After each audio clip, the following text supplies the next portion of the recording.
minggu di mana kita melakukan aktivitas atau pekerjaan dengan baik untuk mencapai tujuan tertentu. Misalnya, dalam dunia pendidikan, pekan efektif adalah saat kita fokus pada belajar dan menyelesaikan tugas dengan baik. Sedangkan dalam berbisnis, pekan efektif adalah waktu di mana kita bekerja dengan produktif dan efisien untuk mencapai hasil yang diinginkan. Untuk mencapai pekan efektif, kita perlu merencanakan dengan baik apa yang perlu dilakukan, menetapkan prioritas yang jelas, dan menggunakan sumber daya yang ada dengan efisien. Misalnya, jika kita memiliki banyak tugas yang harus diselesaikan dalam satu minggu, kita perlu membuat jadwal yang teratur dan mengatur waktu dengan baik agar semua tugas bisa diselesaikan tepat waktu. Jadi, intinya, pekan efektif adalah tentang bagaimana kita bisa bekerja dengan baik dan efisien dalam satu minggu untuk mencapai tujuan yang diinginkan. Pernyataan ini berbicara tentang pentingnya efektivitas dalam berbagai aspek kehidupan kita. Tujuan dari pekan efektif ada beberapa poin penting yang harus diperhatikan. Yang pertama adalah pengelolaan waktu yang efisien. Maksudnya adalah kita harus mengatur waktu kita dengan lebih baik dan efisien agar dapat mencapai hasil yang maksimal dalam waktu yang ditentukan. Contohnya, jika kita memiliki banyak pekerjaan yang harus diselesaikan, kita perlu membuat jadwal yang baik agar tidak perlu terburu-buru dan stres. Yang kedua, pencapaian sasaran. Fokus pada tujuan tertentu untuk mencapai hasil yang diinginkan dengan lebih baik. Misalnya, jika kita ingin mendapatkan nilai bagus dalam ujian, kita perlu fokus belajar dan memahami materi dengan baik. Yang ketiga, motivasi penting untuk memotivasi diri sendiri dan orang lain untuk mencapai tujuan dan meningkatkan kinerja, misalnya dengan menetapkan target yang jelas dan merayakan pencapaian kecil, mempertahankan semangat. Yang keempat, evaluasi. Evaluasi memberikan kesempatan untuk mengevaluasi diri sendiri dan melihat kemajuan yang telah dicapai untuk memperbaiki kinerja di masa depan. Dengan memperhatikan aspek-aspek ini, kita dapat meningkatkan efektivitas dalam berbagai hal yang kita lakukan. Pekan efektif memiliki banyak manfaat yang dapat membantu dalam meningkatkan produktivitas dan kualitas kerja. Beberapa manfaat dari pekan efektif antara lain meningkatkan produktivitas dengan mengelola waktu dengan baik, hasil kerja akan lebih baik dalam waktu yang lebih efisien. Contohnya, jika kita menetapkan prioritas tugas dengan baik, kita bisa menyelesaikan pekerjaan dengan lebih baik dan cepat. 2. Pengelolaan waktu membantu individu dan tim untuk merencanakan dan memprioritaskan tugas dengan lebih baik. Contohnya, dengan mengatur jadwal dengan baik, kita dapat menghindari tumpukan pekerjaan dan menyelesaikan tugas tepat waktu. Dan yang ketiga, pada tujuan memastikan semua kegiatan sejalan dengan sasaran yang ingin dicapai. Contohnya, dengan fokus pada tujuan, kita dapat bekerja dengan lebih baik, efisien, dan efektif untuk mencapai hasil yang diinginkan. Yang keempat, kolaborasi yang lebih baik, mendorong kerjasama dan komunikasi yang lebih efektif dalam tim. Contohnya, dengan berkolaborasi secara efektif, tim dapat bekerja lebih efisien dan mencapai hasil yang lebih baik. Yang kelima, pengembangan diri memberikan kesempatan untuk belajar dan meningkatkan keterampilan. Contohnya, dengan mengevaluasi kinerja kita dapat mengidentifikasi area di mana kita perlu berkembang dan memperbaiki diri. Dengan memahami manfaat dari pekan efektif, kita dapat meningkatkan kualitas kerja dan mencapai kesuksesan dengan lebih baik. Definisi program semester adalah rencana belajar yang dibuat untuk satu semester akademik. Isinya biasanya mencakup daftar mata kuliah yang akan diambil, jadwal perkuliahan, dan tujuan pembelajaran yang ingin dicapai. Tujuannya adalah untuk membantu mahasiswa memahami bagaimana cara belajar, menyiapkan materi yang akan dipelajari, dan mencapai kemampuan yang diharapkan dalam waktu satu semester. Selain itu, program semester juga seringkali mencakup evaluasi dan penilaian untuk melihat sejauh mana kemajuan belajar mahasiswa. Jadi, program semester seperti ini panduan atau rencana belajar yang membantu mahasiswa agar bisa belajar dengan lebih baik, terstruktur, dan efektif. Langkah-langkah mengembangkan program semester. Pertama-tama kita akan membahas langkah-langkah untuk mengembangkan program semester. Langkah pertama adalah analisis kebutuhan, di mana kita mengidentifikasi tujuan dan kompetensi yang ingin dicapai. Misalnya, jika kita ingin mengembangkan program pelatihan untuk meningkatkan keterampilan kerja, kita perlu mengetahui keterampilan apa yang dibutuhkan oleh peserta pelatihan. Langkah kedua adalah penyusunan kurikulum, di mana kita menentukan mata kuliah yang akan diajarkan. Misalnya, jika kita mengembangkan program studi bisnis, kita perlu memilih mata kuliah seperti manajemen, pemasaran, dan keuangan. Langkah ketiga adalah perencanaan jadwal, di mana kita membuat jadwal perkuliahan. Misalnya, kita harus menentukan hari dan jam mana mata kuliah akan diajarkan agar sesuai dengan jadwal mahasiswa.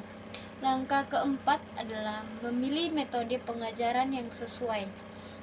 Misalnya, jika kita mengajar mata kuliah praktikum, kita perlu memilih metode yang memungkinkan mahasiswa untuk berlatih secara langsung. Langkah kelima adalah rencana penilaian, di mana kita menentukan cara evaluasi siswa. Misalnya, kita bisa menggunakan metode ujian tertulis, tugas, proyek, atau presentasi sebagai cara kita untuk menilai pemahaman mahasiswa. Langkah keenam adalah konsultasi dengan dosen dan mahasiswa untuk mendapatkan masukan. Misalnya, kita bisa meminta saran dari dosen dan mahasiswa tentang materi yang diajarkan agar lebih relevan dan bermanfaat. Langkah ketujuh adalah revisi dan finalisasi, di mana kita memperbaiki program berdasarkan masukan yang diterima. Misalnya, jika ada feedback bahwa materi yang diajarkan terlalu sulit, kita bisa merevisi kurikulum untuk membuatnya lebih mudah dipahami. Langkah ke-8 adalah sosialisasi, di mana kita menginformasikan program kepada semua pihak terkait. Misalnya, kita bisa mengadakan pertemuan atau workshop untuk memperkenalkan program kepada mahasiswa, dosen, dan pihak terkait lainnya. Langkah terakhir adalah monitoring dan evaluasi, di mana kita melakukan tindak lanjut perbaikan di masa yang akan mendatang.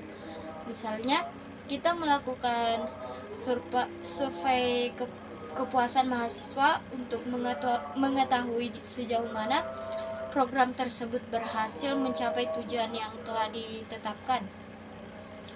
Dengan mengikuti langkah-langkah ini, kita dapat mengembangkan semester yang efektif dan bermanfaat bagi semua pihak yang terlibat. Definisi program tahunan adalah sebuah rencana strategis yang dibuat untuk mencakup semua kegiatan, tujuan, dan pencapaian yang ingin dicapai.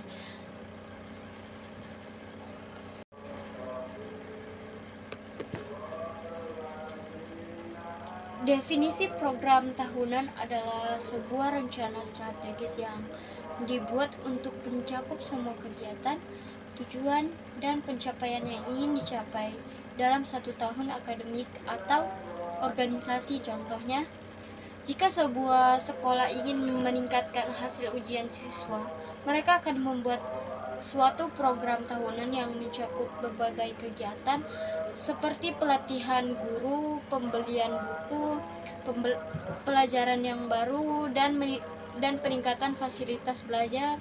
Program tahunan juga mencakup jadwal, anggaran, dan sumber daya yang diperlukan untuk melaksanakan semua kegiatan yang direncanakan. Misalnya, jika sebuah organisasi ingin mengadakan acara amal, mereka perlu membuat anggaran untuk menyewa tempat dan tempat makanan dan hiburan. Selain itu, program tahunan juga mencakup evaluasi untuk mengukur keberhasilan program tersebut.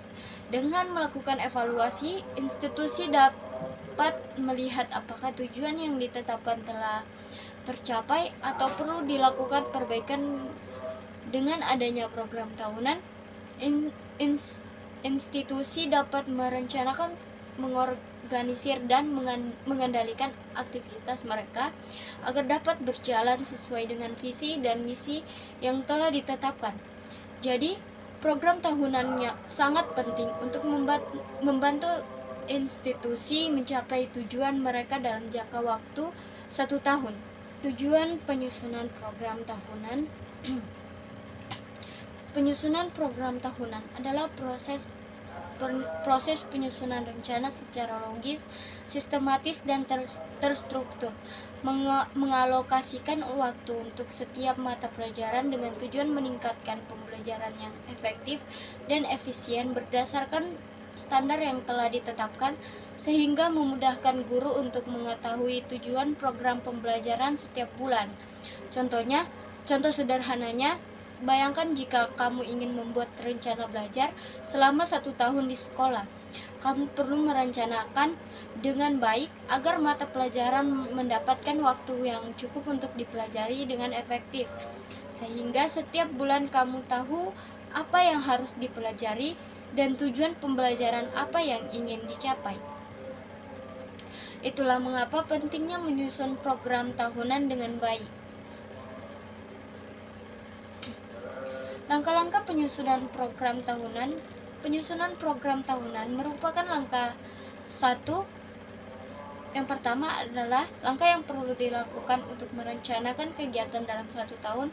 Pertama, kita harus mengidentifikasikan tujuan yang ingin dicapai. Misalnya, jika kita ingin meningkatkan kualitas pendidikan di sekolah, maka tujuan yang maka tujuan kita bisa meningkatkan hasil belajar siswa. Kemudian langkah berikutnya adalah melakukan analisis kebutuhan. Kita harus mengevaluasi kondisi saat ini, misalnya melihat data hasil belajar siswa sekarang dan mengidentifikasi kebutuhan apa yang harus dipenuhi. Contohnya, mungkin kita perlu menambahkan fasilitas belajar yang baik. Setelah itu, kita perlu membuat rencana kegiatan. Ini berarti membuat daftar kegiatan yang akan dilakukan untuk mencapai tujuan yang telah ditentukan. Misalnya, kita bisa merencanakan pelatihan untuk guru-guru agar bisa meningkatkan metode mengajar mereka. Selanjutnya, kita harus melakukan penjadwalan, artinya kita harus menentukan waktu dan urutan kegiatan dalam kalender tahunan. Misalnya, kita menentukan bulan Agustus untuk pelatihan guru dan bulan Oktober untuk evaluasi hasil belajar siswa. Langkah berikutnya adalah alokasi sumber daya. Kita harus menentukan anggaran tenaga kerja dan sumber daya lain yang diperlukan untuk melaksanakan kegiatan. Misalnya kita harus menentukan berapa biaya yang perlu dikeluarkan untuk pelatihan guru dan dari mana kita akan mendapatkan dana tersebut. Setelah itu kita harus melibatkan pihak terkait dalam konsultasi dan koordinasi. Ini penting agar bisa mendapatkan masukan dan dukungan dari mereka. Misalnya kita bisa melibatkan kepala sekolah, guru, dan orang tua siswa dalam proses perencanaan. Langkah selanjutnya adalah dokumentasi. Kita harus membuat dokumentasi yang resmi, merangkum seluruh program rencana agar semua pihak terkait memahami dengan jelas apa yang akan kita lakukan. Setelah itu, kita harus melakukan sosialisasi. Artinya, kita harus menginformasikan program kepada semua pihak yang terkait agar mereka memahami rencana yang telah disusun. Misalnya, kita bisa mengadakan rapat umum untuk memaparkan rencana program kepada semua pihak terkait. Terakhir, kita harus melakukan monitoring dan evaluasi. Kita harus menetapkan mekanisme untuk memantau kemajuan dan melakukan evaluasi secara berkala. Misalnya kita bisa melakukan evaluasi di setiap bulan untuk melihat apakah kegiatan yang dilakukan sudah sesuai dengan rencana atau belum. Dengan melakukan langkah-langkah tersebut, kita bisa memastikan bahwa program tahunan yang kita susun dapat berjalan dengan baik dan mencapai tujuan yang telah ditetapkan.